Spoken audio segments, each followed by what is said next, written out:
Pak occupied Jammu కాశ్మీర్లో కాశ్మీరీలే లేరు. ఉన్న వాళ్ళందరూ ముస్లింలు, ఇతర తెగల వాళ్ళు.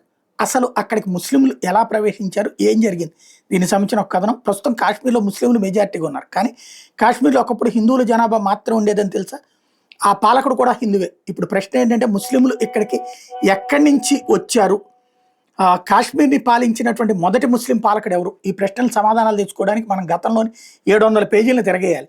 కొన్ని సంవత్సరాల క్రితం కాశ్మీర్లో సహదేవ్ అనే హిందూ రాజు ఉండేవాడు. అతనికి తన ప్రజల గురించి కానీ ప్రభుత్వాన్ని నడపడం పైన కానీ ఆసక్తి ఉండేది కాదు. చాలా బలహీనమైన పాలకుడు. అతని ప్రధానమంత్రి సైన్యాధిపతి అయిన రామచంద్రుడు సహదేవ్ పేరు మీద పరిపాలించేవాడు.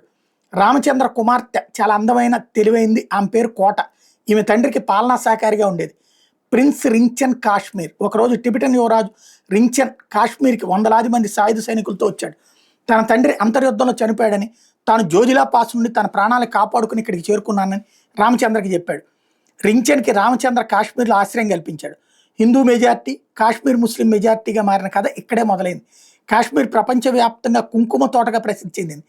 ఎవరు దీన్ని అందాన్ని మాటల్లో వర్ణించలేరు. కానీ ఈ కాశ్మీర్ అందం దానికి శత్రువు కూడా అనేది నిజం. జమ్మూ కాశ్మీర్ అది మంగోల్ కమాండర్ దాడి చేశాడు. ప్రసిద్ధ కాశ్మీరీ చరిత్రకారుడు పృథ్వీనాథ్ కౌల్ బంజాయ్ తన ఏ హిస్టరీ ఆఫ్ కాశ్మీర్ పుస్తకంలో జుల్చు అనే మంగోల్ కమాండర్ కాశ్మీర్పై దాడి చేశాడని రాశాడు. అయితే రాజ్ సహదేవ్ యుద్ధం చేయకుండా కిస్త్వార్కి పారిపోయాడు. జల్పు కాశ్మీర్లో 8 నెలల పాటు తీవ్ర విధ్వంసం సృష్టించింది. కానీ అతను తన సైన్యంతో సహా తిరిగి వస్తున్నప్పుడు దివాసర్ పరగణ శిఖరం దగ్గర మంచు తుఫాన్లో చిక్కుకుంటాడు.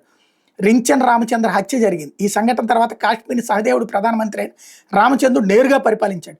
టిబెటన్ శరణార్థి యువరాజు రించన్ ఆ అవకాశాన్ని సద్వినియోగం చేసుకుని తిరుగుబాటు చేశాడు. రామచంద్రుడిని చంపిన తర్వాత అతను కాశ్మీర్ సింహాసనం మీద కూర్చున్నాడు.